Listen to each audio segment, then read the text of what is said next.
तो ये बस हो रहा है।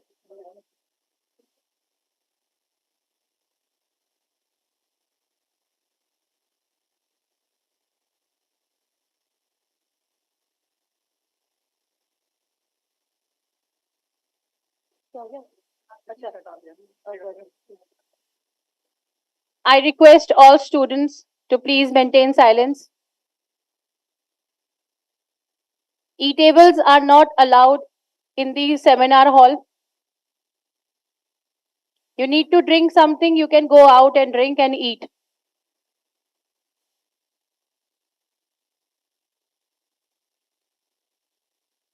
A very good afternoon to one and all. I welcome you all to World Food Day Celebration 2023, organized by Amity Institute of Food Technology, Amity University, in association with Amity Institute of Organic Culture and Amity Institute of Hospitality. I request our dignitaries and Sir Ma'am to kindly join us on the stage.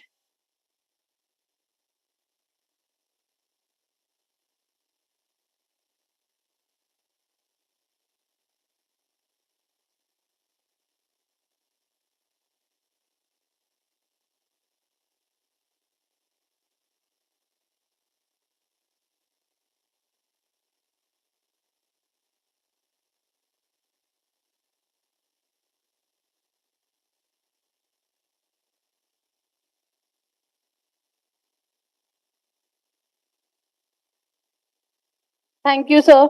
Thank you, ma'am.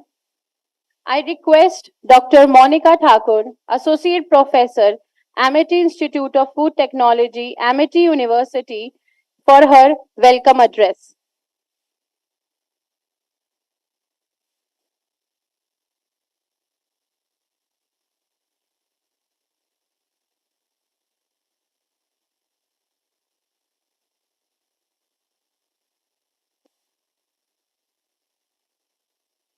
A very good afternoon to everyone present here.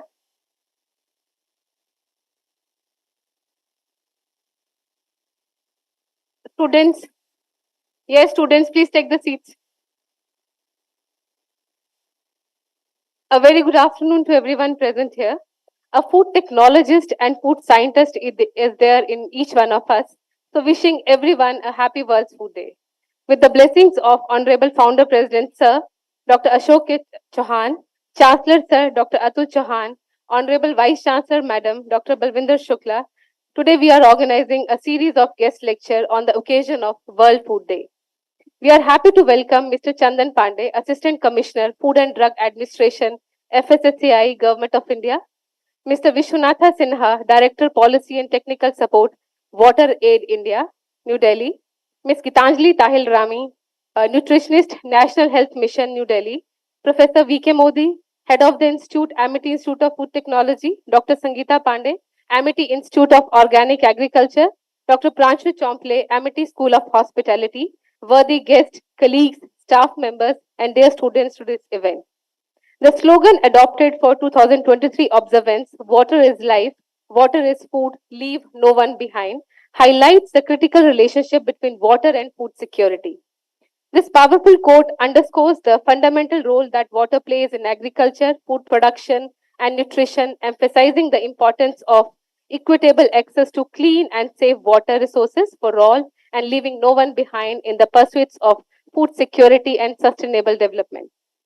To make each one of us aware about the initiative, today we are honored to have the experts from FSSAI, Water Aid India, and National Health Mission here for addressing the audience. May this World Food Day ignite the sense of responsibility in each one of us to ensure that water and food are accessible to everyone today and always. Together, we can create a sustainable world where everyone, everywhere, has regular access to enough food and water. Wishing you all a fruitful experience. Welcome once again to the World Food Day celebration 2023. Yes.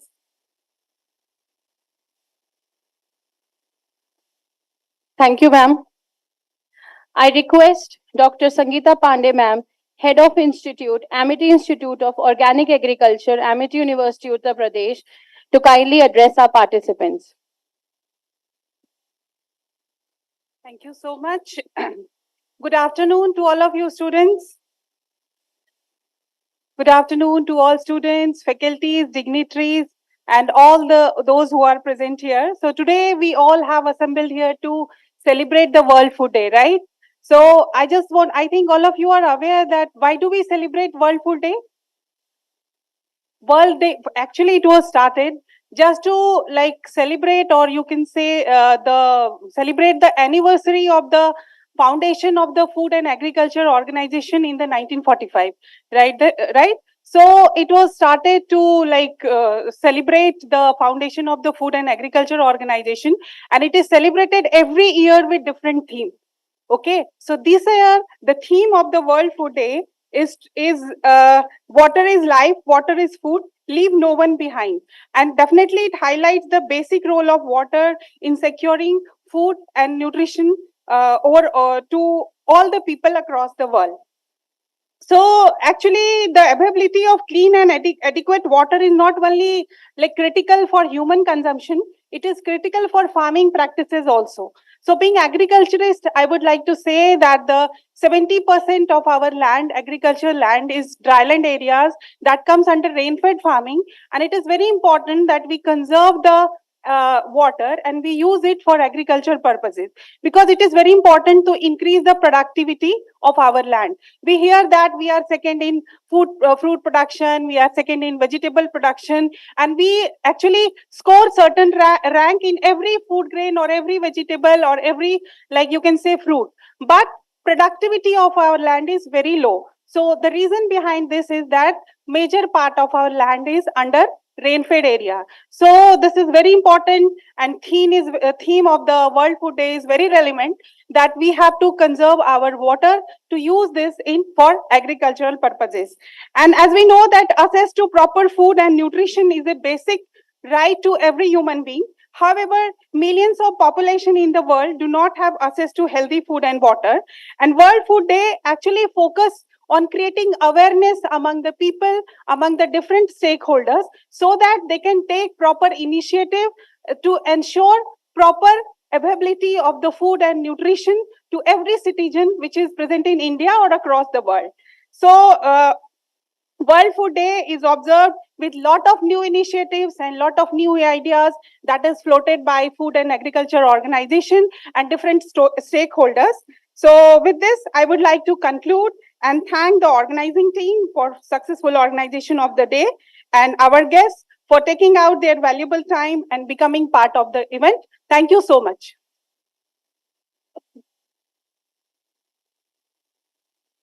Thank you, ma'am.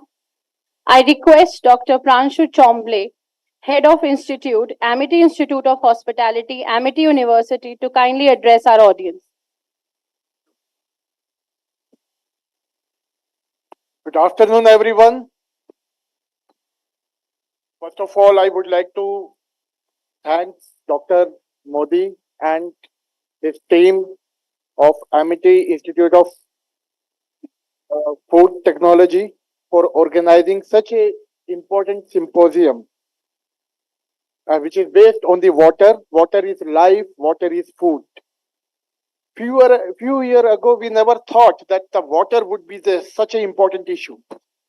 This is a country which is full of water. This is a country which is full of rivers.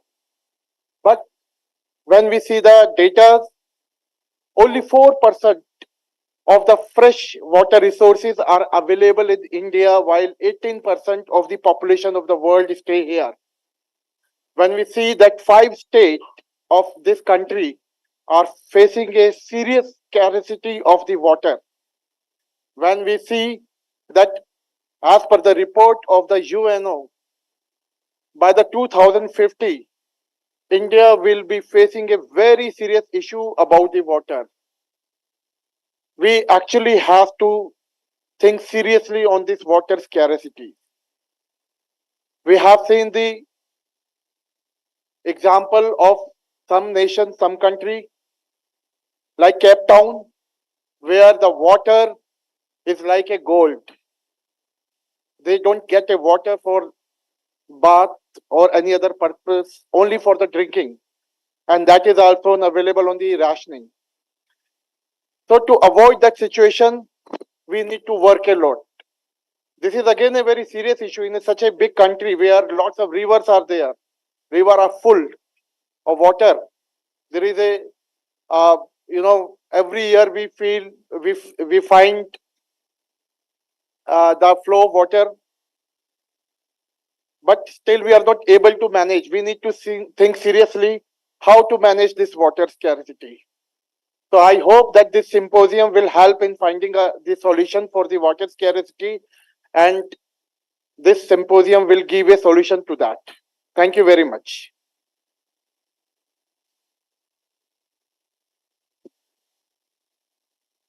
Thank you, sir. I request Dr. Renu Khedkar, ma'am, Associate Professor, Amity Institute of Food Technology, Amity University, to kindly introduce the theme of this year World Food Day.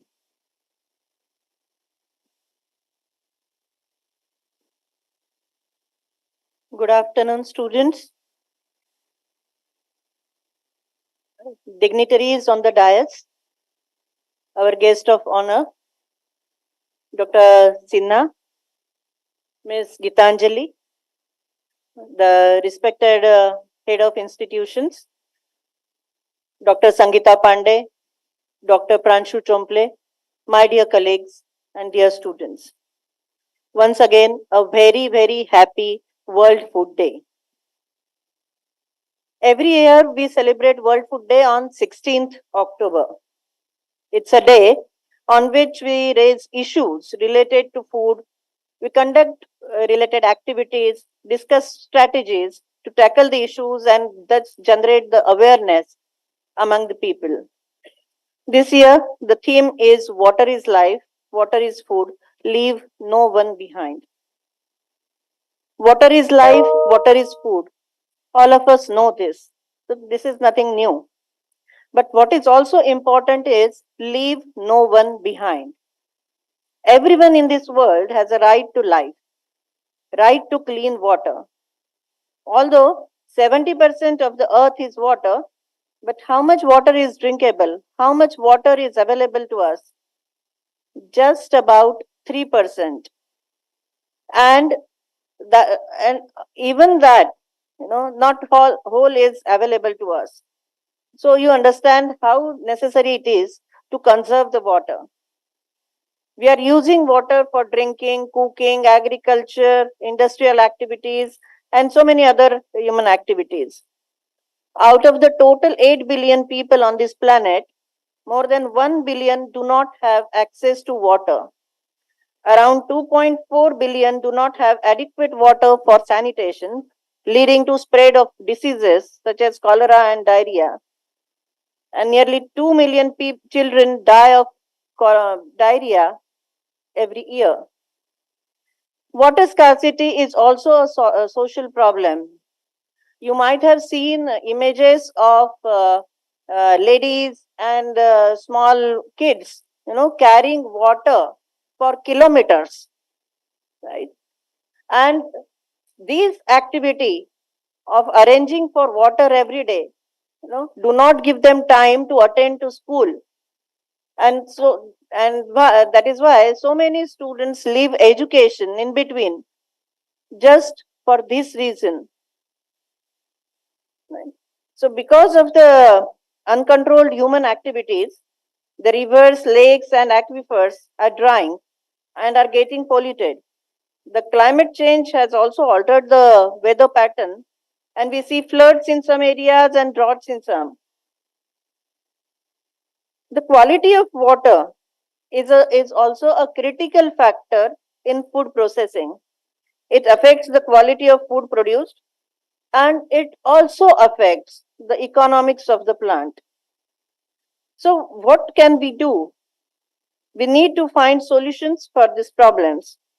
You, as the nation builders, can also contribute in whichever way you can. Today, many activities were organized where students have participated and presented their ideas. We at this lecture series have eminent speakers who are working in the area and bringing a positive change in the society. So let us welcome them, listen to them, and gain some new insights into this situation. Thank you.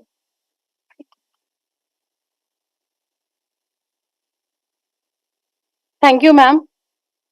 It is my honor to call our guest of honor, Mr. Chandan Pandey, sir, Assistant Commissioner, Food and Drug Administration, FSSAI, Government of India.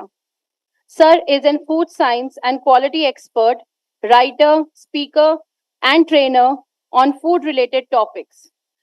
Experienced government professional, self driven with proactive vision towards initiating, developing, and implementing good governance project, experts in food safety, quality, regulation, entrepreneurship, development, and innovation. With a proven ability of communication, organization development, and training, a pro bono associate with startup food organization, a successful has completed successful projects on organic food and street foods, voluntary association with Center of Excellence in Food and Agribusiness. Sir has also expertise in uprooting food fraud, food hygiene projects as well. Sir has also imparted training across various universities and organizations like ICAR, CFWT, AMU, Amity, Gorakhpur, BHU, Allahabad Universities, etc., on various topics on food related topics. Thank you, sir, for joining us and taking time from your schedule for this celebration.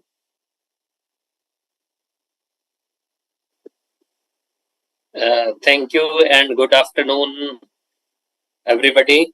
Good afternoon. Am I audible to all? Well, hello. Yes. You are audible, sir. Okay. Okay. Thank you. Thank you, Dr. Renu, Amity Institute of Food Technology, for inviting me. I was traveling and it was scheduled for 19th. And today I am in Banasthali Vidyapeeth in Tonk, Rajasthan, and I am live from here. And good afternoon, my dear friends, students, and good afternoon, Dice, Professor Modi, Dr. Vishwanathan, Dr. Gitanjali, Dr. Sinha, and before me, Dr. Renu was rightly throwing light on scarcity and its outcome of water and its outcome socioeconomic at different socioeconomic level. Dr. Pranshu once he emphasized very much about that this symposium will find out some solution. I have to present one very small PowerPoint presentation. But before going to that, I am not into going to deliver about all about the scarcity of water, its knowledge or any information.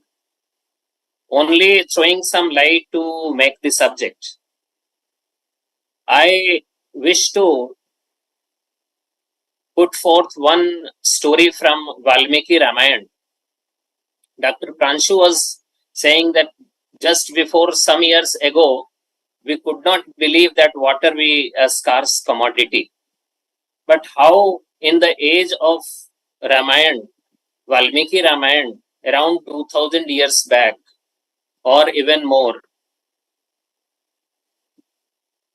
there is one dialogue between Bharatji and to the people of Ayodhya. When Ram was going to exile, then Lakshman apprehended that Bharat may be having greed of the kingdom at the bank of Saryu river. Then the shlok in Valmiki Ramayana is said, and it is very notable, that the same sin, if I, Bharat, thinking about any bit against elder brother Ram, then that same sin must be imposed of making the water dirty. Means in the values of Valmiki ji in Valmiki Ramayana, hygiene of water is at the supreme, and Bharat is equating to that. This is one story which I wish to outline before the students. So this is the tradition and value, and at the policy level or at the level what technological and policy solution or human rights solution may bring, sometimes the complex situation or complex problems have very simple solution. And the only thing is, instead I am not going to transfer knowledge or information, but today I am just going to emphasize on the value creation as individual citizen or in community or as food technologist, how you are going to, or food scientist, how you are going to recognize or how you are going to have this self-discovery process on this food day, a World Food Day. So again, happy World Food Day. This has two parts. One is World Food Day and one is happiness. In Bhutan happiness model, they adopted, Professor Norbu Wangchuk adopted the happiness model of gross national happiness than gross domestic product. And this was because they outlined in their draft that the happiness model will not only give the unpolluted world but protect the planet, and that is the way only to make the people happy. So we need to find the solution with integrated approach, as Dr. Sangeeta Pandey rightly said, and Dr. Renu Khedkar emphasized about the socio-economic problems of water scarcity. So I am going to submit and I will put forth 3 case studies or 3 success stories which are making not only water available at the very smaller level, at the village level, but that is worth to learn for the food technologist. So going to share a screen, and at last, if something is coming out, then you can also put forth in chat box.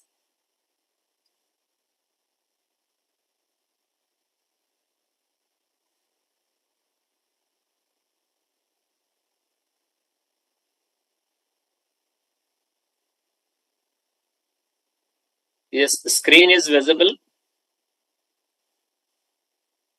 Yes, sir.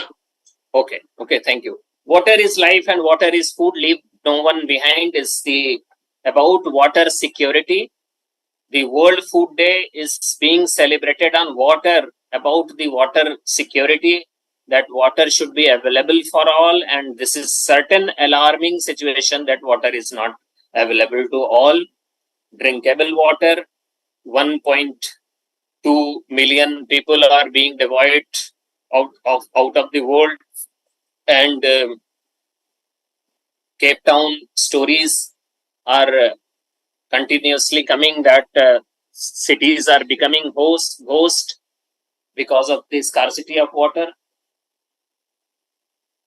And sometimes we are more reliable on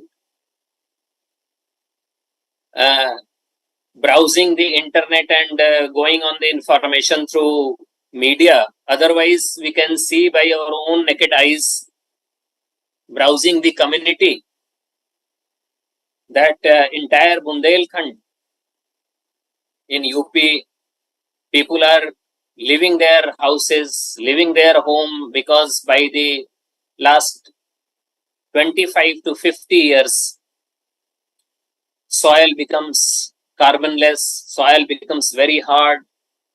There is only one agricultural produce, no fruit, and people assume that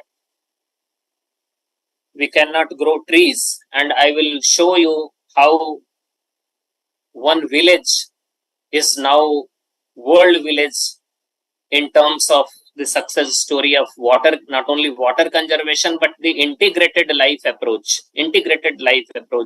So water, its significance, it was nicely said by the previous speakers that only 3% fresh water is available for drinking purpose or for use purpose. 97% is saline. Water as basic human rights. Water, it must be, it is basic human rights as by United Nations guidelines. It should be sufficient, it should be safer, it should be acceptable, it should be physically accessible and affordable.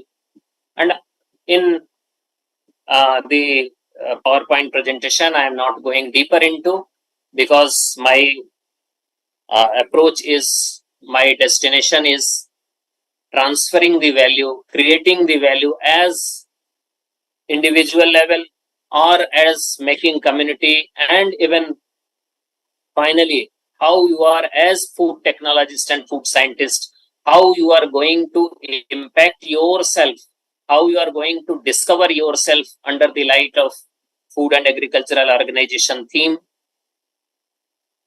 and how your thinking as food technologist is going to change the landscape and how you are going to influence. So water as basic human right is, yes, United Nation, there is United Nation minimum guidelines.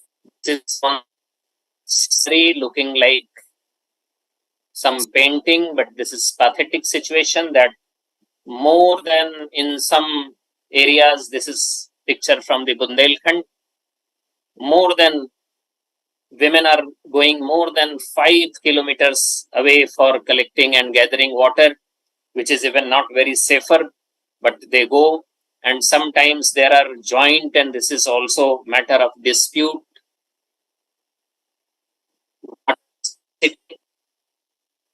Dr. Renu Khedkar thrown light on water scarcity, and now this is in sustainable development. Out of 17 sustainable development goals, 2 billion people worldwide don't have access to safe drinking water today, and roughly half of the world population is experiencing severe water scarcity for at least part of the year. So these are the things. Only 0.5% of water on earth is usable and available fresh water. And past 20 years, terrestrial water storage, soil moisture, snow, ice. So water scarcity is not a separate or aloof problem. This is a problem from the same whole, which is creating many problems. Problem of pollution, problem of unsustainability, planet protection, less greener future, and very alarming situation which is coming: global warming, temperature rise, glacier melting. So water scarcity is one into that entire set. This is a map you can go through, that population with no access to sanitation percentage. This is very alarming. This is world average, and from 5 to 30%, and this is all. Water and agriculture, previous speakers, as Dr. Sangeeta spoke on agriculture, that agriculture, 70% water is used in agriculture, and now this is millets year. and millets are being emphasized only because millets are sustainable proving, and this is just positioning to the sustainable development goal of United Nations. Waterborne disease, if drinking water is contaminated and water is not safer, then disease causing microbes or pathogens come and waterborne diseases increases. So this is again the same problem, means water is scarce, water is not safer. So again, this creates the diseases, and the entire human civilization is at the alarm. Global water access to safe water. Again, this is data, and again, this is above average countries, more than 50% population, and lesser population, less than 20%. Papua New Guinea and the countries like in African countries where torrential rainfall happens in equatorial region, but water is scarce. So there are certain deficiency in core of the human civilization, which creates all such problems. And we should not think in terms of reductionist approach that now today is crisis of water, next day is crisis of food, second day is disease, third day is socioeconomic tussles, then unhappiness, then pollution, then unsustainable agriculture. These are all come from one situation and one way. The Sustainable Development Goal 6 out of 17 United Nations Sustainable Development Goal, there is water crisis and it is happening now. This is very alarming situation, and water needs to be more than clean. It must be safer. Without safe sanitation, disease spread rapidly, and open defecation is one of the clearest sign of inequality, and children are at most at risk. This is the Sustainable Development Goal 6. Challenges to action. Now the lack of access to water and sanitation mostly affect people living in extreme poverty who are vulnerable and marginalized. This is sure that all such problems go to the marginalized population, and these are particularly slum dwellers living in precarious settlement in deprived urban areas. And in 2014, the percentage of urban population in sub-Saharan Africa who were living in slums were estimated at 55%. So this is hampering the Millennium Development Goal, and in Sustainable Development Goal also, these are the challenges. So safe water is one of the component, and we need to have the solution. We need to have the leaders who may impact not only locally but globally and at the policy level. So the final, my goal and your takeaway, my dear students, your takeaway of my presentation must be to recognize above all, out of all the crowd and out of all the information and knowledge, your takeaway or your finding must be your self-recognition or your self-discovery as food technologist, how you are going to position yourself as a leader to become, to have knowledge, to get skill, to transform your behavior, to transform your adjacent community, and take the action as food technologist for the sustainable goal, for the sustainable food technology, for food entrepreneurship and bringing out such solutions, such innovative solutions, which not only make the water available to the community, but also greener and sustainable planet for the next coming tomorrows. Water conservation, these are the 12 points which must be in your back of mind before going to the last destination. Rainwater harvesting, yes, there is policy of rainwater harvesting, whether it is being complied efficiently or not. I hope Dr. Gitanjali from Water 8 will emphasize over this, that why rainwater harvesting situation is so grim, particularly in our urban cities, and jerry scapping is in less drought area, making the surface greener by the plantation, by the xerophytes, by the plants which are used less use of water. Drip irrigation, grey water reuse, desalinization, watershed management, leak detection. In irrigation, there must be leak detections and reservoirs needed, water ponds, rejuvenation of water ponds and the reservoirs for the water conservation and water efficient appliances. There is need of innovative technology for to have the appliances in, particularly for the industry solution, that should save the water, and there is need to have emphasis over the education. Otherwise, there are submersible pumps in village to village.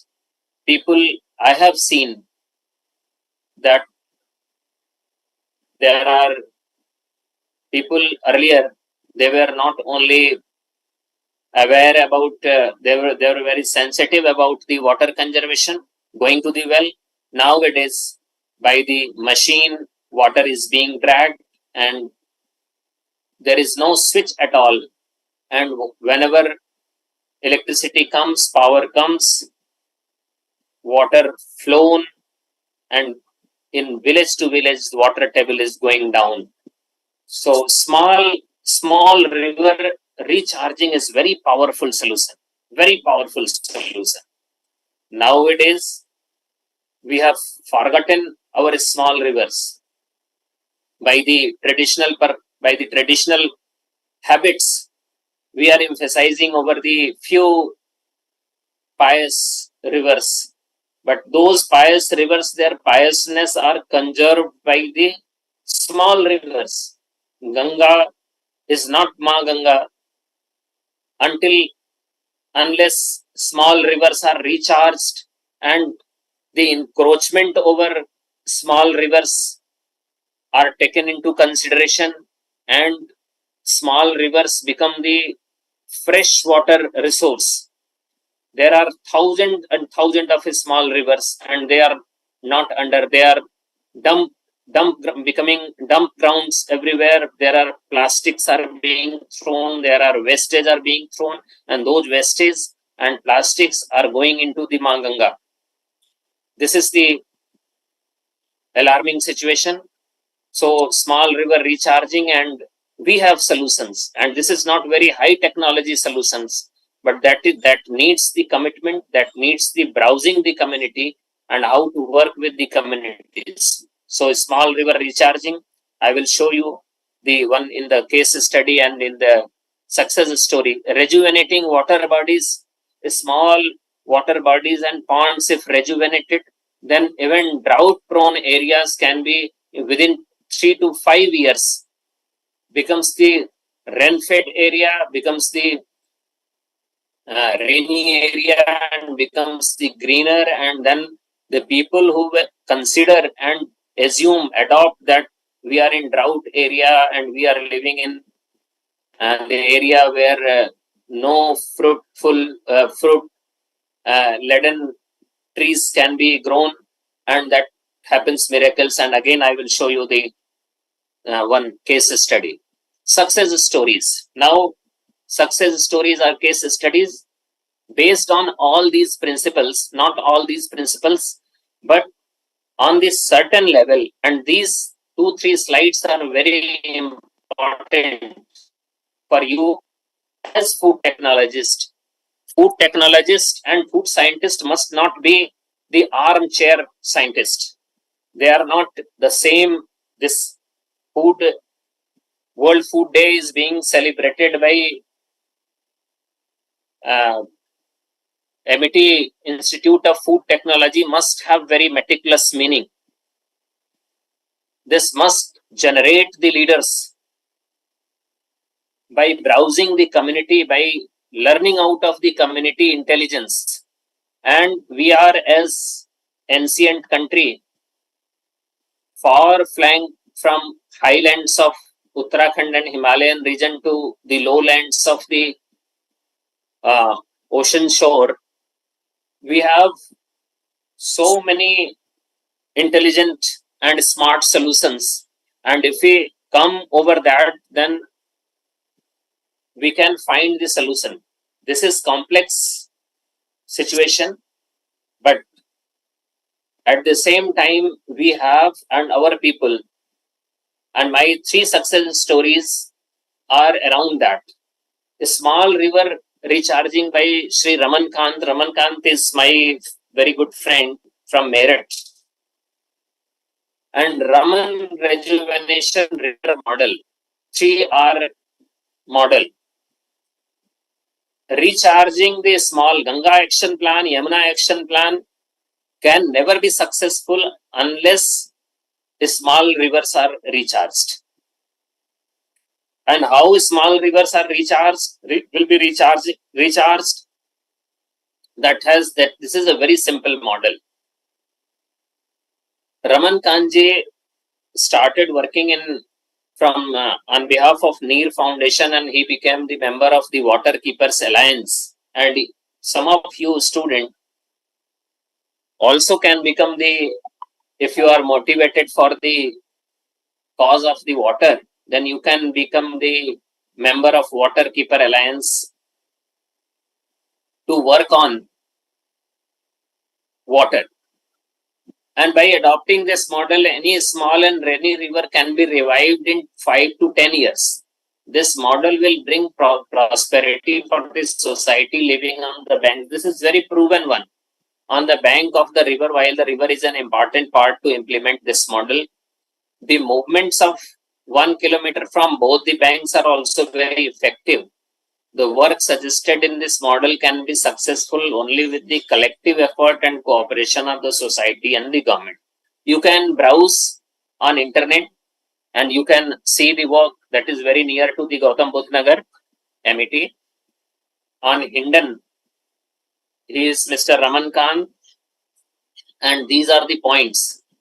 He is working in this time in Hindon, and Kali River, Neem River, and very other small rivers. He suggests his model he studied across the globe, and the intelligence, local intelligence, knowledge of the river, marking of river land, revival of the river origin, liquid and solid waste management, cleaning of the river stream, public awareness, intensive afforestation around on both the banks of the river, and rejuvenation of natural water resources. If you see small rivers, the structure of small rivers, that is very interesting one. How small rivers by more than 1,000 and 2,000 years, they make their water catchment areas, and how they get recharged by even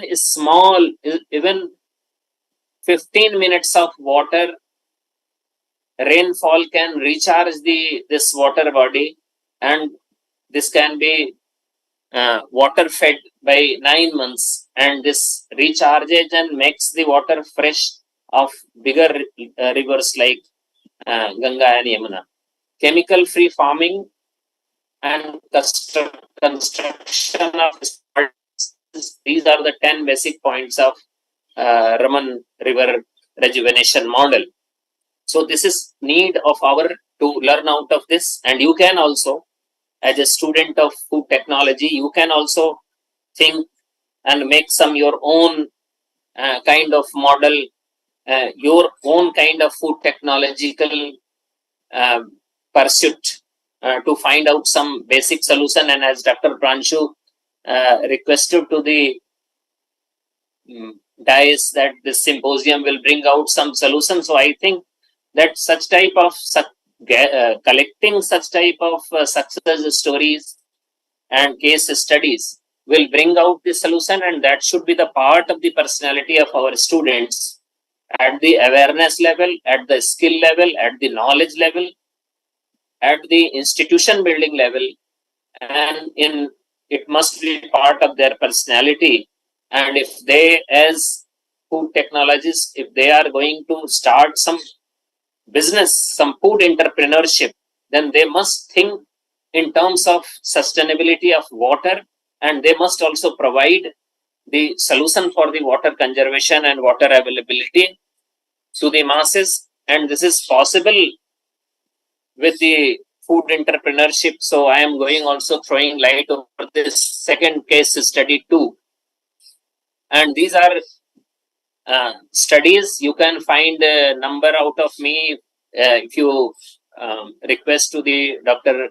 Renuji for these numbers, then I'll provide her number of case study 1 and 2, and you can also have some educational excursion over such places, and you will find certain solution.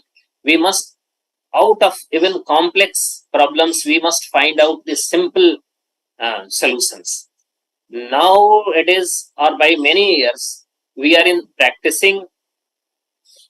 If there is some complex problem, then we think more complex than the problems and provide the solution more complex than the problems, and then problem does not ultimately get solved.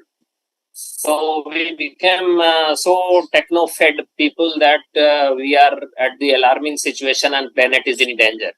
People are fighting, throwing bombs, and their minds are not happier minds. They are not joyous people. They are very hot without water. So now case study 2, Kakun Agro Private Limited is at Mahoba. This is company for the private limited company for the food production. So for the food technologist and Dr. Dharmendra Mishra, he started. He is a student. He was student and a professor in Allahabad University of Philosophy, and now he started the company for the food. And the entire village was fleeing away towards the urban cities. Kakun is also name of the village. Kakun is one very small millet which is eaten by sparrow, Goraya. And Kakun is also name of his village. And people, there were very few people living in the villages. And it was not a dignity to the people to live in the village. Then he started this company, and he started around 100 ponds. He rejuvenated and also some new ponds. He rainwater harvesting in village by the 100 ponds. And then entire situation by the last 10 to 15 years has been changed. And as it is being, as the rain in average rain in UP is much lesser than the rain near the Kakun village. Kakun village is now full of the fruit-laden trees. There are so many crops, the alternative methods of cropping, organic. These are all organic crop are being produced there. Kakun is being produced, millets are being produced, and Kathi wheat. Kathi wheat is which becomes ready in 60 days. And people normally there say that this is their proverb that if you eat kathi, then you will become cart, means you will become hard and become stick like, and no disease will catch to you. So kathi having very high nutritious value, and kathi is now at the juncture of being exported. Kathi wheat, flaxseed, turmeric, organic are being produced, and Kakun village is now a very stronger model of not only the rainwater harvesting, not only the producing the rain, not only the greenery producing, not only the organic farming or sustainable farming, but even rejuvenating our villages. Our villages, people are coming to the cities and urban amenities are reducing. Living to the rural areas are like curse. So he rejuvenated and he started attracting people to live there. And they started also one school, Kakun Agro Private Limited, and I am also associated little bit with them for some purposes. So one can go there, and this eradicated poverty, migration, and integrated approach of agricultural model is evolved. So my request to my younger brothers and sisters, dear students, that you should find the solution of the problem. How you are going to solve the problem of the people. This is the crux of your leadership, and this is the crux of today's World Food Day, that how you are by your career pursuit. Your career is not for you. You are studying at Amity Institute of Technology, and this is for the less than for the entire, if see the studentship of entire spectrum of the country, you are the highest, luckiest position of 1%, less than 1% students in the country. So you should not pursue, if you think about that how your career is going to survive, then this is not the lucky sign for the country. You should be leader, and you should find out solution for the rest of the country, rest of the third world, and rest of the world. So this case study too is one very motivating, inspiring for how one man started this and got the solution of the problem, not only the water. So sometimes we become very handicapped thinking that policy will come from the United Nations and there must be some changes in the law and the act, the regulation, then human rights, then very big bang words come out, and then even हम एक पेड़ भी नहीं लगा पाते हैं इस सब सोचने में. So what the real message is that we should start working from our own, and at least some of the faculties and some of the departments must not be the armchair and internet browser department. They must find out the solution from the communities. They must find out, browse their communities, and intelligence are lying in our communities. In 500 years old villages, you can find the solution which UN is struggling for. So now the third case study is HESCOGRAM. What is HESCOGRAM? HESCOGRAM is short form of Himalayan Environmental Studies and Conservation Organization. This is in Dehradun. Anil Prakash Joshi ji, and I hope that most of you on dais must be knowing him. He is a very famous person. In its essence, is truly rural, and it derives inspiration from the villages. And what Anil Prakash ji learns, he never introduced new technology. He worked in the field of water conservation. He worked in the field of food processing. He worked in the field of energy conservation, energy production, and sustainable energy. And there are so many things which is useful for the Himalayan villages. and he is working for more than now 800 villages in the Himalayan region in Uttarakhand.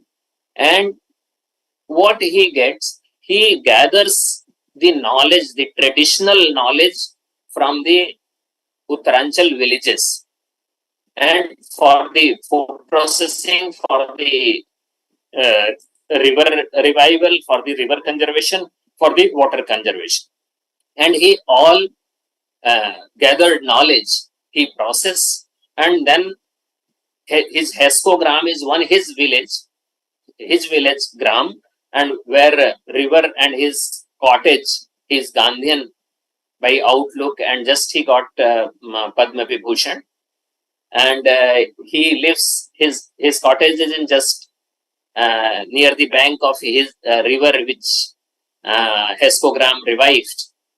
And wonderful solutions for the food processing, wonderful solutions for the energy conservation, and entire HESCO gram is the one ideal gram, and that village, and this village is being replicated in 800 villages, more than 800 villages in rural areas of the Himalayan highlands. So this is also one stronger solution. You can find innovation and technology there also.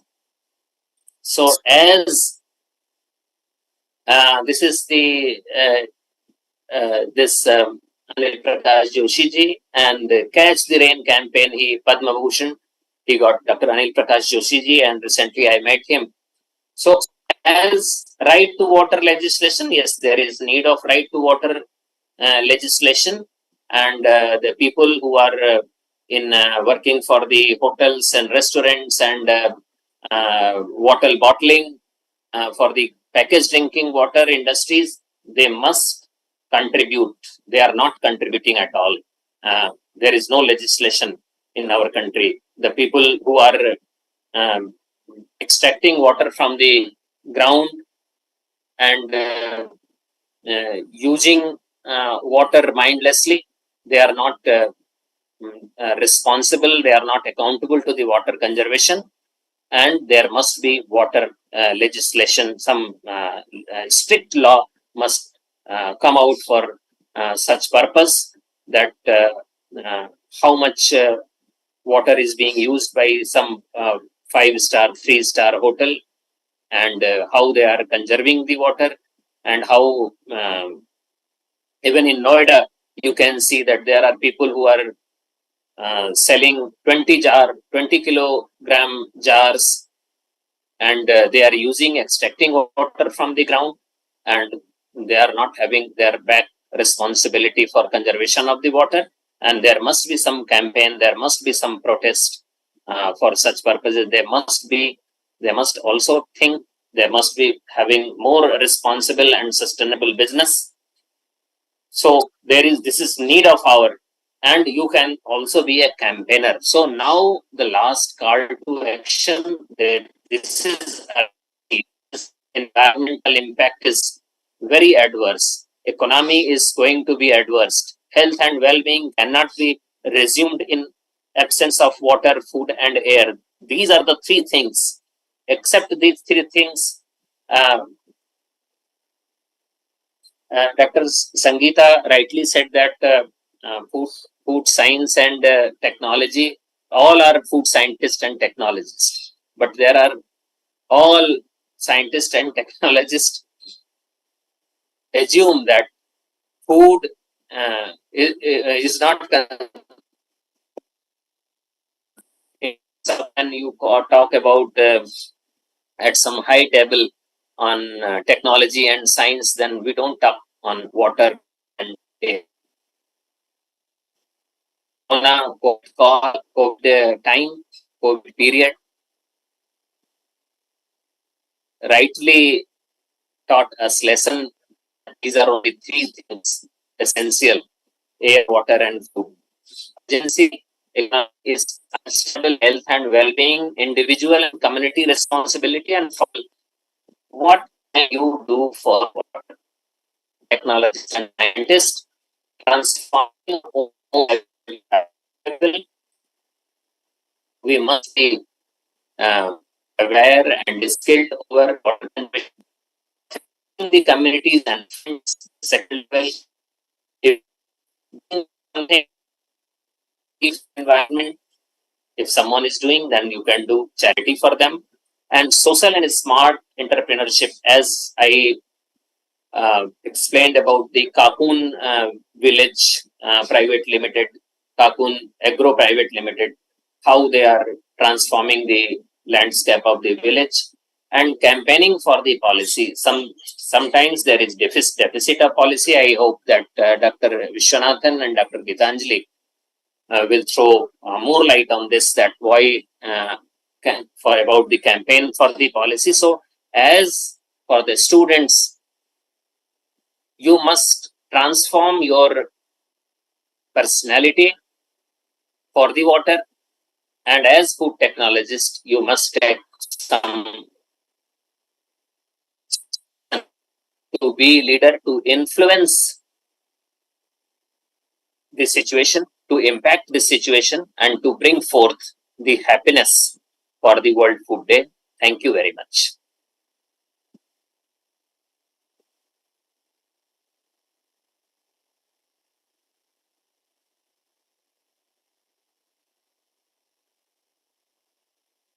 Thank you, sir, for such an overwhelming presentation. I request our second speaker, Mr. Vishwanath Sinha, sir, Director Policy and Technical Support, Water Aid India, New Delhi, to the dais. Sir has been working with this project as a part of International Water Aid Federation, which works in 36 countries. Before joining there in 2022, he worked for 17 years in Tata Trust, Mumbai, and was an associate director there. Sir has about 28 years of experience in the development sector, most of which has been in the field of water, agriculture, forestry, and natural resource management. Among many roles, he was part of subgroup on upscaling innovative agriculture technologies for the 12th five-year plan for the Planning Commission of India during 2011 and 12. He also taught social entrepreneurship at Indian Institute of Management, Udaipur, as a guest faculty for 2 years. He regularly contributes in mainstreaming media on issues related to public policy. Today, Sir will be talking on preserving our water resources for sustainable food production, some ideas. Thank you, sir.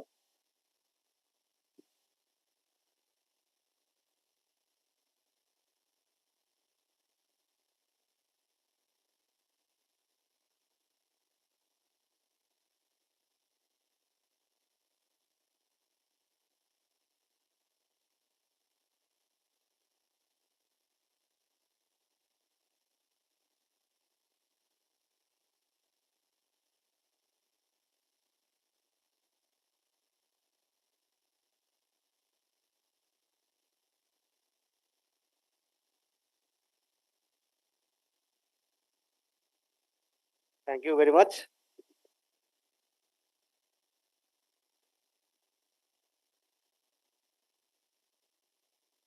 First of all, I thank Dr. Renu Katkarji for inviting for this talk. Respected Ms. Gitanjali Tahil Ramani, Dr. Modi, Dr. Sangeeta Pandey, Dr. Pranshu Chaube. Thank you for your company and support. I'll not take much time. I have only 7 slides. So I hope that you will be attentive to this talk. So when I was invited, I was actually in 2 minds whether to come or not, because I thought that food technology is actually not my forte. I never studied food technology for that matter. But then I was explained that it is linked to, water for food production. And it kind of inspired me, because I thought that this is something which is of my, of my interest. And this is a field also in which I have done some work. So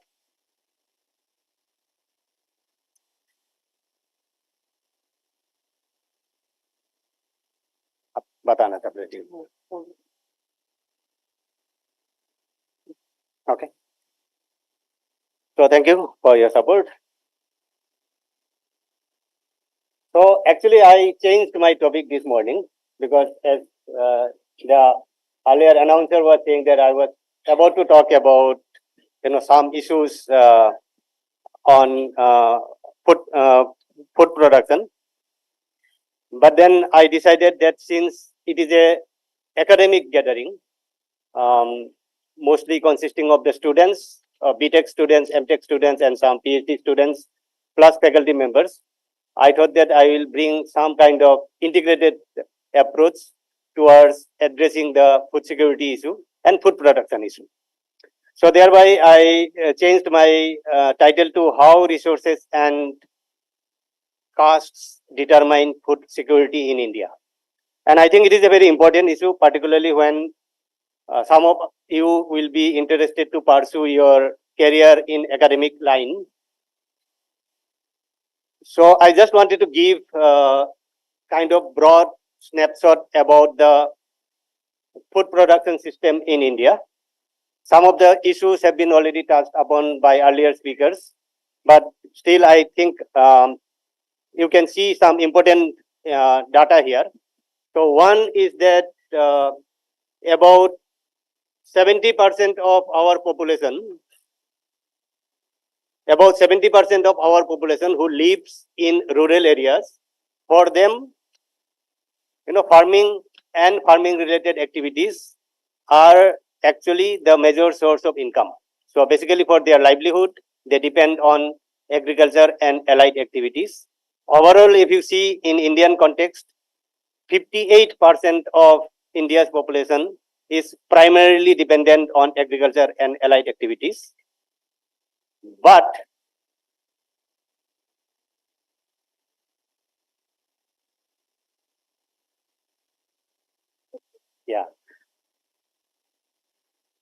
in terms of contribution to our overall GDP, this sector contributes only slightly more than 18%.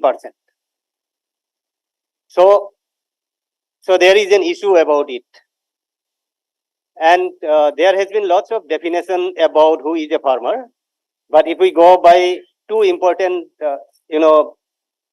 survey, one is Census of India 2011 and one NSS, then we will find roughly about 12 crore actually people are engaged in farming in India. Now, as earlier speakers also have mentioned about this fact that out of the total cultivable land India has, only about 40% of the land has irrigation facility, meaning that on those particular lands, agriculture is completely dependent on rainfall. If the rainfall does not happen on, sufficient level in one particular year, or if the rainfall does not happen on, appropriate intervals, then the production in this particular land is also affected badly. So only 40% of our land is assured for second and third crops through irrigation.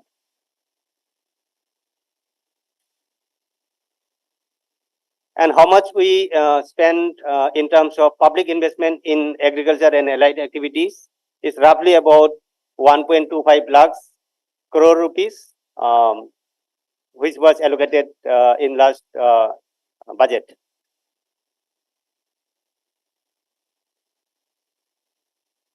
Now, why ensuring food security is a daunting challenge, particularly in Indian context, is reflected in this particular slide. If you see, 85% of our farmers who actually engage in food production, they have land size of less than 2 hectares of land.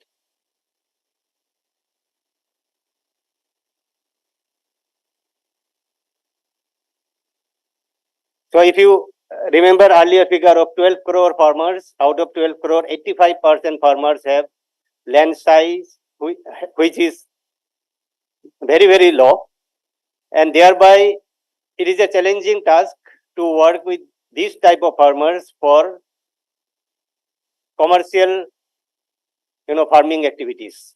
So these farmers typically, what they do is they cultivate for their own sustenance, so that at least in the 12 months time period, they can actually produce food which will be sufficient to sustain themselves. So beyond that, in their even thinking process, it is difficult to bring in other elements like, commercializing those production and earning income from it. So this is extremely important element when it comes to food production system in India. Now I was talking about this irrigated land and non-irrigated land.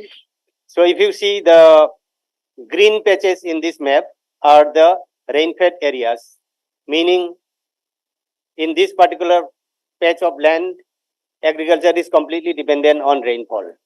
So once the farmers typically wait for rains to come, and then they will start planning once rainfall starts. And there are lots of uncertainty associated with that, and very often they don't go for second crop or third crop. So basically, it is monocropped area, and in most of the places you will find that, for example, if it is millet or paddy, the farmers just go and spread the seeds randomly, and they think that the paddy or millet will grow, and they think that actually they will get food production out of it, which is right, but it is not the best way of getting production and productivity. So the other important factor is the land which is irrigated, which is mostly in the western part of India, Punjab, Haryana, western Uttar Pradesh, which have also witnessed the Green Revolution some 50-60 years back. The typical problem there is that the potential of the land for production has been already realized. So you can't actually enhance more production in those geographies. So thereby the future for more production or increasing productivity actually remains in the green belt, which is shown in this map, which is the rain-fed area. So example, if in this rain-fed area, if you can ensure irrigation, then second and third crops can be produced, which will actually enhance the overall food production for the country. So this is where the current Indian scenario is.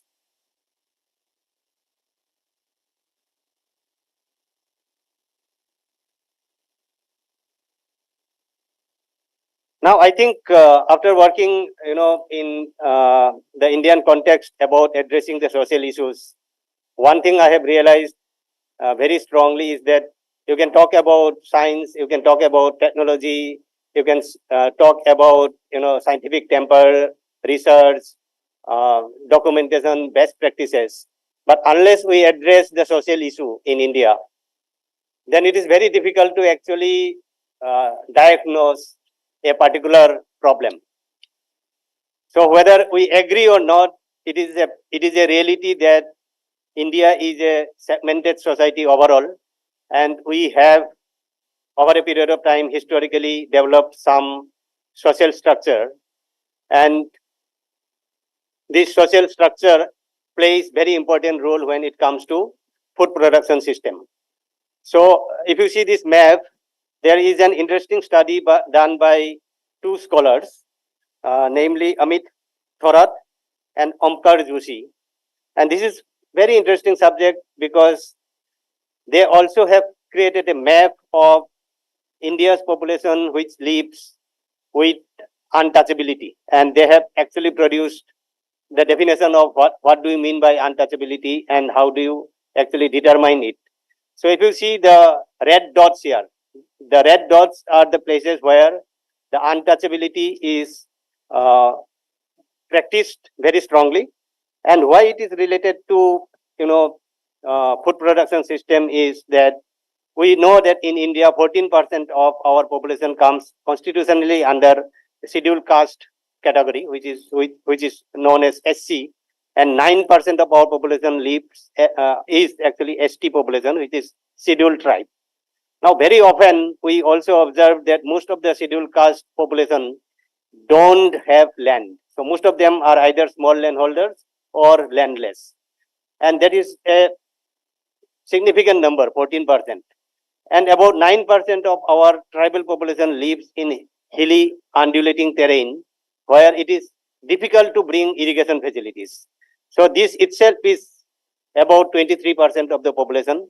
And of course, there are other elements, social elements, which comes into the picture of food production system in India.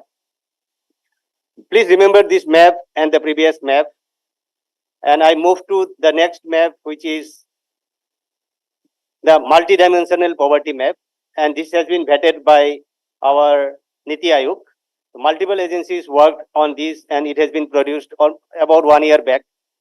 And we have defined multidimensional poverty.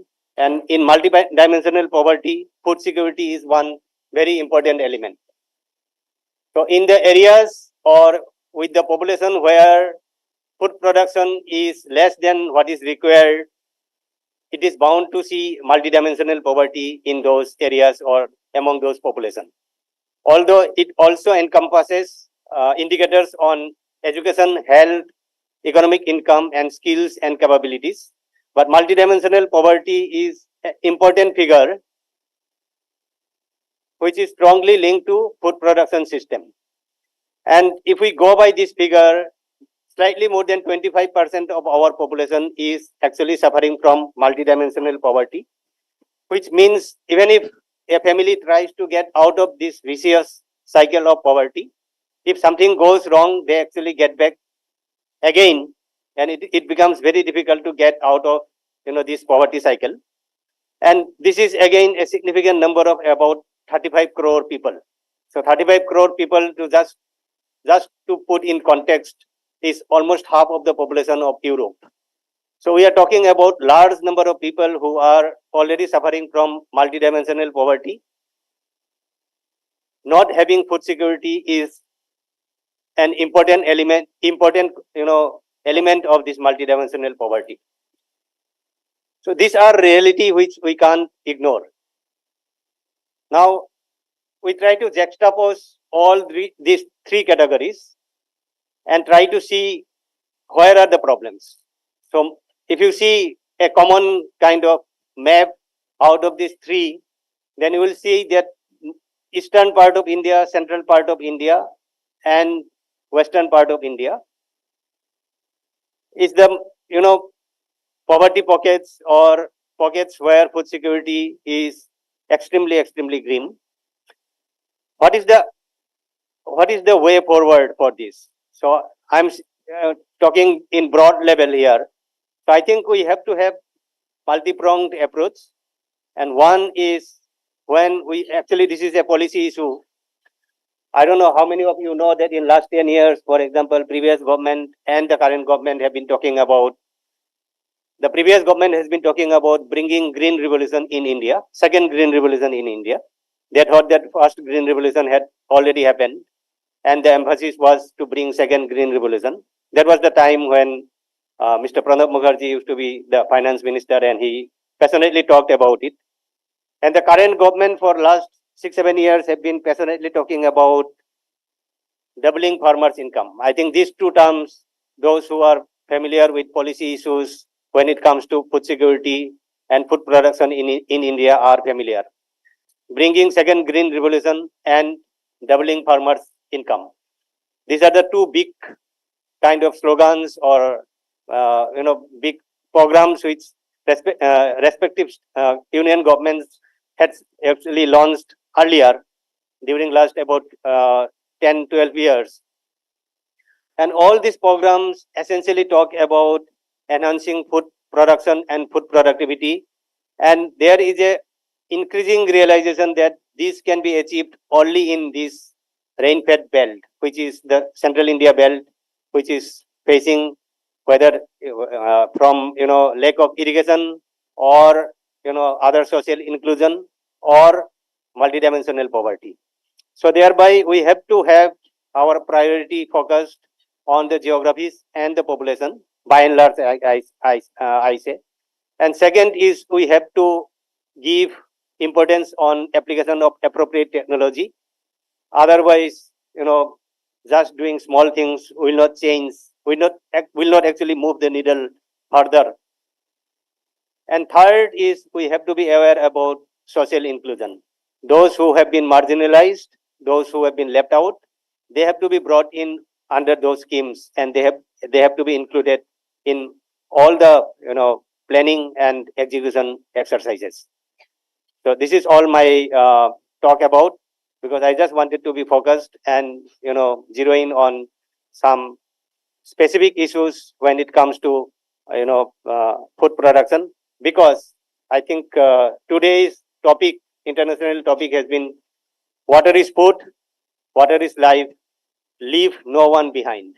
I think this leave no one behind is very important for us, and we have to understand in Indian context who are the people who have been left out already, and thereby there is urgent need of including them in our development process. Thank you very much.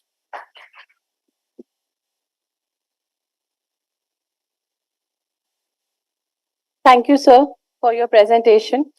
Now, I request our third speaker, Ms. Gitanjali Tahil Ramani, nutritionist, National Health Mission, New Delhi. Ma'am is a PhD scholar and a gold medalist in MSc and a bronze medalist during her graduation. Ma'am is a life member of Indian Dietetics Association Delhi chapter, an executive member of Celiac Support Organization CSO, an associate member of Indian Academy of Pediatrics Super Speciality Nutrition chapter.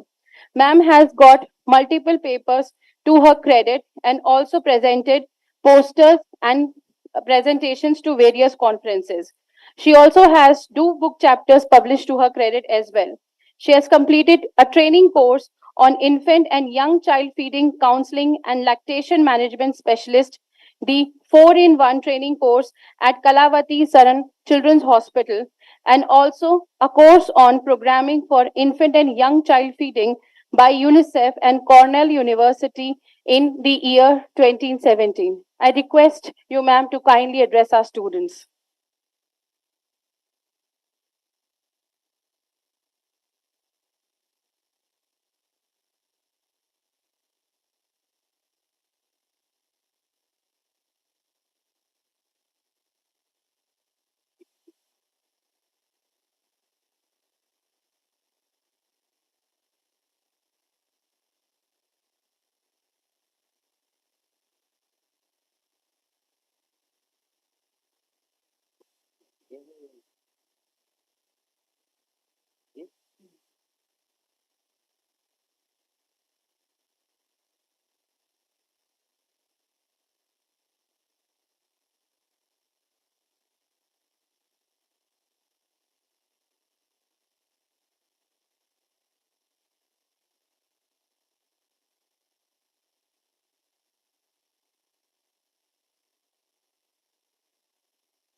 Thank you so much. I'll begin with a thank you note for Modi sir, Sangeeta ma'am, Chandan sir, Vishwanath sir, Renu ma'am, Monica ma'am for giving me this opportunity and for setting the floor in the motion. So today I'm here to talk about the importance of water to human beings. So I'm pretty sure that most of us are not even convinced if water is a nutrient or not. For us, it might be a combination of hydrogen and oxygen only. So let's see. how the things shape up in this flow of presentation. And when we talk about 16th October, the most important thing is that it's celebrated as World Food Day. And through the flow of presentations that have come across, we can decipher why water is being given the due importance now. So, World Food Day, just a brief that it's an annual event to call to action by the United Nations on 16th October each year. Almost 1 in 10 people globally are undernourished, and more than 3 billion can't afford a healthy diet, according to the FAO. And here I'm talking about healthy diet. And I started with water being a nutrient. So I hope we can make a connect how water is a component of the World Food Day. Conflict, climate change, and rising prices are all contributing to growing food insecurity around the world. FAO says the government should evaluate their support to agriculture to help improve the sustainable production of more nutritious foods. And World Food Day held this year on 16th October is an annual reminder that food insecurity and malnourishment remain widespread and are poised to worsen thanks to a range of ongoing threats, climate change, inflation, political conflict, and many more. So these are the themes which have come up across the years, beginning from 1981 till 2023. So in 1981, we were talking about food comes first. And in 2023, we are talking water is life, water is food, and leave no one behind. So the paradigm shift that from food comes first to water for all has taken a time period of close to 40 years. So although water is here, there, and everywhere, but it took good amount of years to recognize its importance. And this is the common food guide pyramid which we go through and which emphasizes all the nutrients that are required, the topmost being fat and oils which are required in the minuscule quantities. And when we go to the bottom part, which is the widest part of the pyramid, it has water and the beverages that form the component of the which provide the liquid nourishment to our body. So being on the bottom itself emphasizes the importance that it carries. I'm not saying fats are not important, but I am saying the quantity wise, the importance it carries along with all the nutrients can be very beautifully depicted in this food guide pyramid. And John F. Kennedy, we all know the American president, here in one of his conversations, he said, all of us have in our veins the exact same percentage of salt in our blood that exists in the ocean. And therefore, we have salt in our blood, in our sweat, in our hearts. We are tied to the ocean. And when we go back to the sea, whether it is all sail to or watch, we are going back from whence we came, the salt through the water. So the importance of water in this paragraph is very much paraphrased. What is water? It is essential for life, not just a simple combination of hydrogen and oxygen that I said earlier. It is major component of body fluids and helps to maintain normal physical and cognitive functions. Cognitive, why? Because it's a vital component of our brain as well. And the normal regulation of body's temperature, water also helps to get rid of waste substances from the body. The body is nearly 2/3 water, so it is important to consume enough fluids to stay hydrated. If you do not consume enough water, we end up being dehydrated.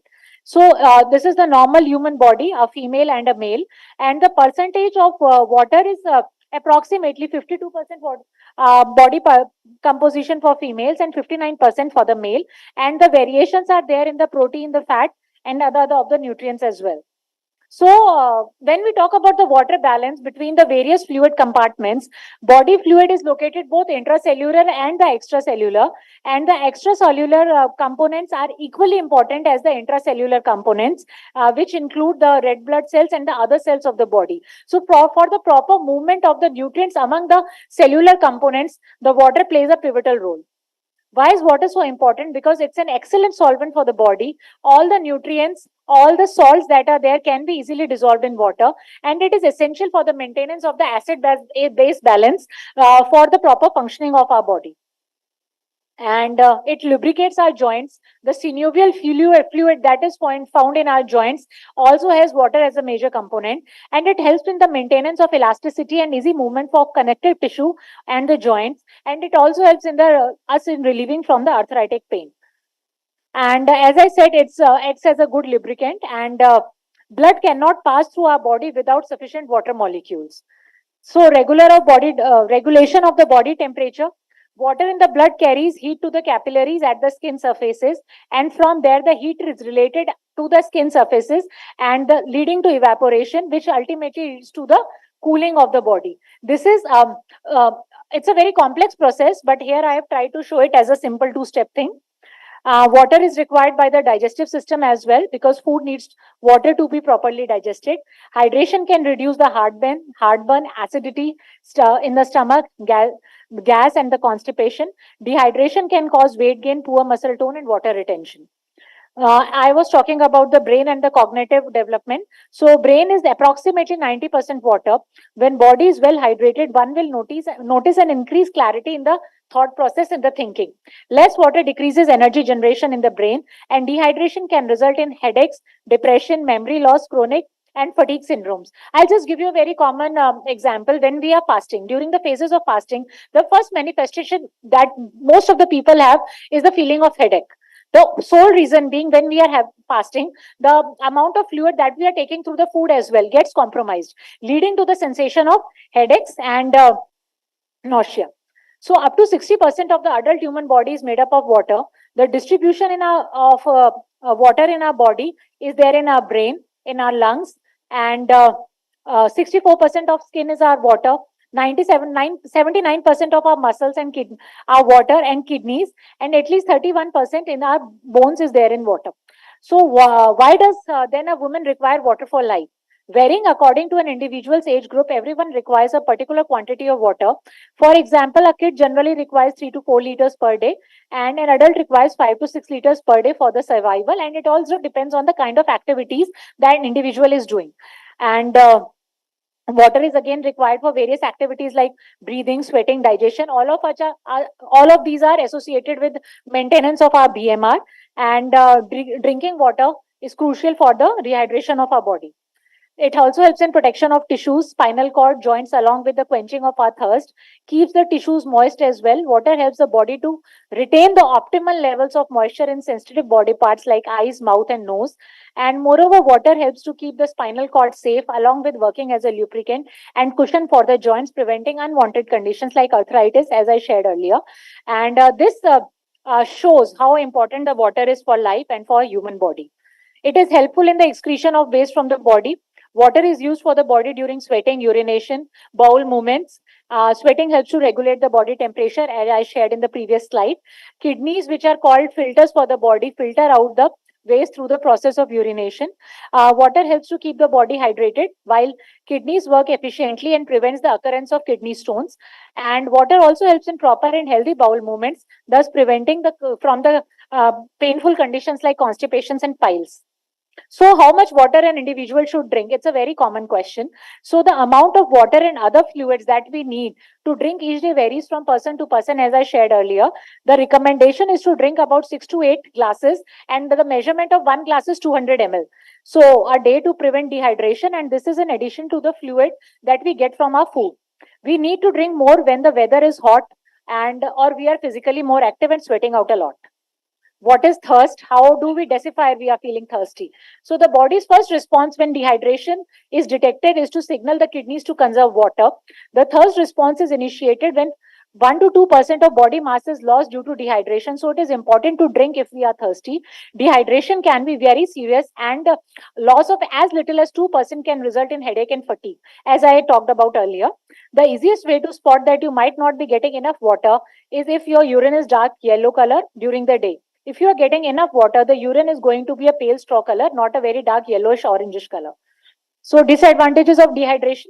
A mere 2% drop in body's water supply can trigger dehydration, can lead to constipation and headache, fatigue, hunger, craving, and fluid retention. Water is essential to life on earth and the foundation of our food. Together, our action can help to create water and food secure world for everyone, leaving no one behind. And when we talk about the population groups which are very much at risk, it will include older adults, children, and physically active people. And older adults may have a weaker sense of thirst. If necessary, they should be helped and encouraged to drink regularly. So when someone gets hospitalized, the first thing, if they are not taking orally, what we do? We give them saline, we give them glucose, so that the salt and the sugar is getting inside the body along with the water, so as to maintain the electrolyte balance. Children need plenty of fluid and they should be encouraged to drink regularly, especially if they are active. And people who are physically very active should drink enough fluid to replace the water loss, which happens through the sweating. So to conclude, I'll say water is an effective means of transporting nutrients and waste, a physical cushion, a lubricant. When exhaling or perspire, water removes excessive heat from our body, and within the cell, it is solvent in which all chemical interactions occur. Adequate hydration is important for normal health and increased bodily activity. These are the references for this presentation. And any questions or comments? The floor is open.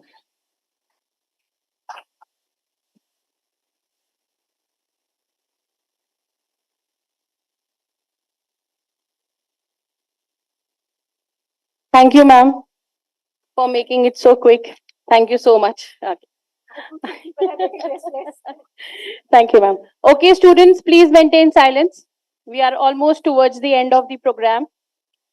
So, on the occasion of World Food Day, Amity Institute of Food Technology, Amity University organized poster making competition and theme-based concept kiosks of beverages. I request the faculty coordinators to kindly come on the dais and announce the winners.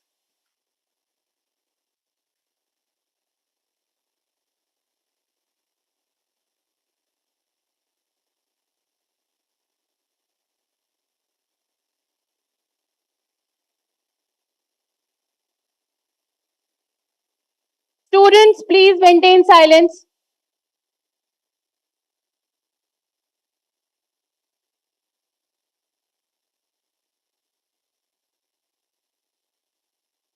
Thank you, ma'am. We organized a poster competition on water is food, water is life, leave no one behind in the morning in AIFT premises. So here are the results of poster competition. I request all the dignitaries in the dais to please come over here and give the gifts to the students. Please, ma'am and sir. I would like to call Dr. Monica Thakur on the stage, please. Please, ma'am, join us. आगे चले जाते हैं ना आप भी आगे बढ़ो मैं अनाउंस करूं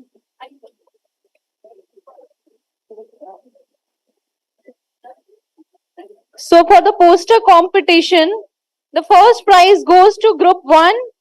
Group 1, Melka, Ria and Vashishti Bansal. Come on the stage, girls.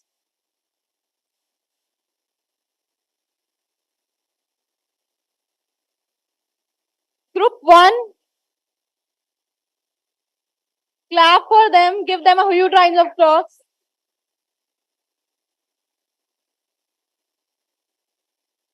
Second prize goes to Miss Yuvika Shukla from AIES department. Miss Yuvika.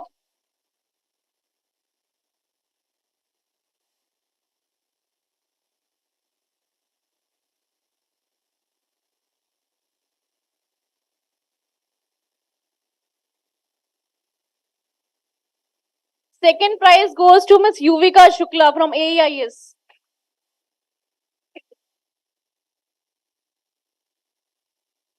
Third prize for the poster presentation goes to Group 8, Khushi Gupta, Gopal Garg and Grishika Gupta. Come on the stage.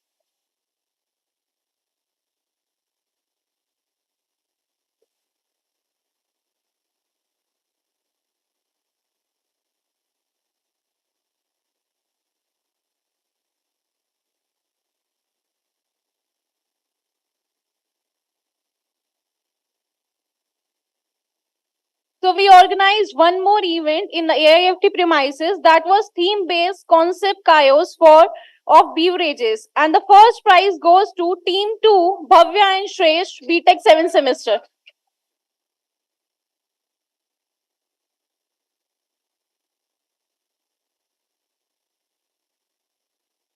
The second prize of this competition goes to Miss Saloni, Sharvi, Umang and Ayushi. Team 3. Miss Saloni, Sharvi, Umang and Ayushi.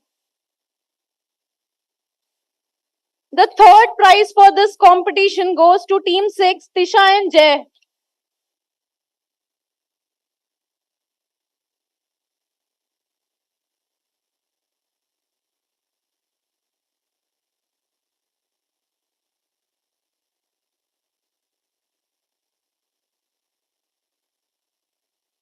Congratulations, everyone. Thank you, everyone.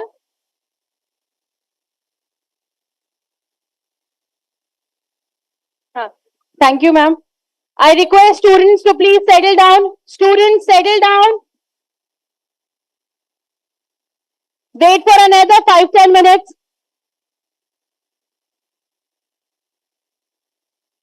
Settle down, students.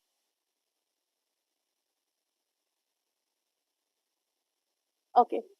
So I request Dr. Rene Khedkar, ma'am, to kindly provide the sapling to Biswajit Sinha, sir.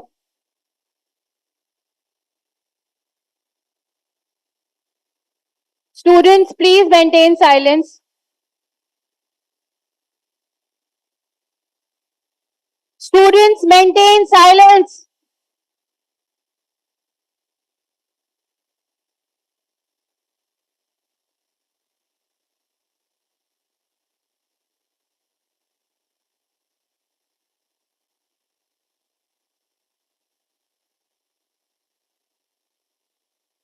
Students, please maintain silence.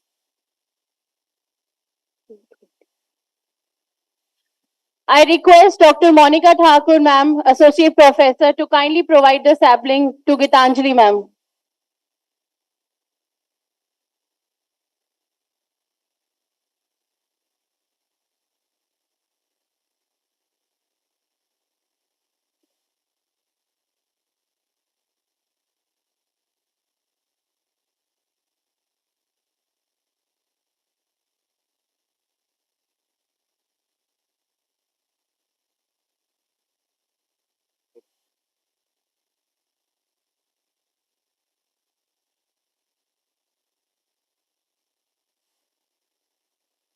We have come towards, students, please maintain your seats. Anjali, please. I request to wait for another 2 minutes. I request Dr. Monica Thakur, Associate Professor, to kindly present her vote of thanks.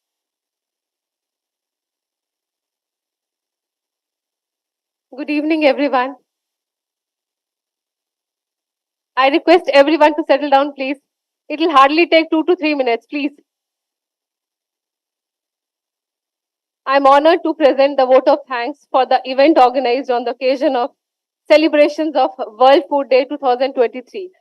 First, let me take the opportunity to thank Honorable Founder President Sir Dr. Ashok K. Chauhan, Honorable Chancellor Sir Dr. Atul Chauhan for the blessings and motivation for organizing the event with a positive approach.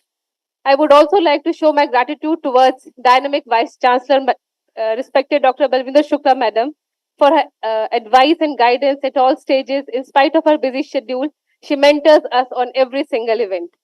I would also like to thank Mr. Chandan Pandey, Mr. Vishwanath Sinha, and Ms. Gitanjali for sparing their valuable time for addressing the gathering.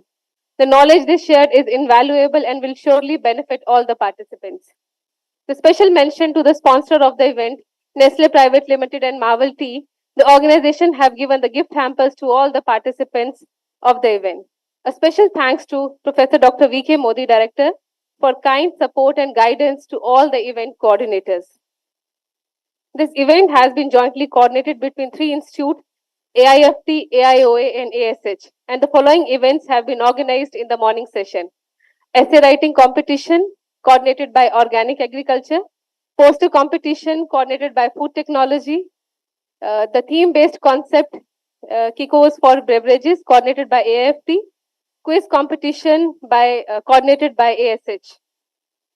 Now, thanks for all the faculty coordinators, faculty colleagues, staff member, IT team, and students. And finally, we organized a series of guest lecture in the afternoon session. With this, our celebrations for World Food Day are over. Let's everyone take a pledge to save every single drop of water. Together, we can create a sustainable world where everyone, everywhere has regular access to food and water. So thank you once again. Thank you all. I request all the dignitaries to have a cup of tea in the institute, so we'll move there. Thank you so much.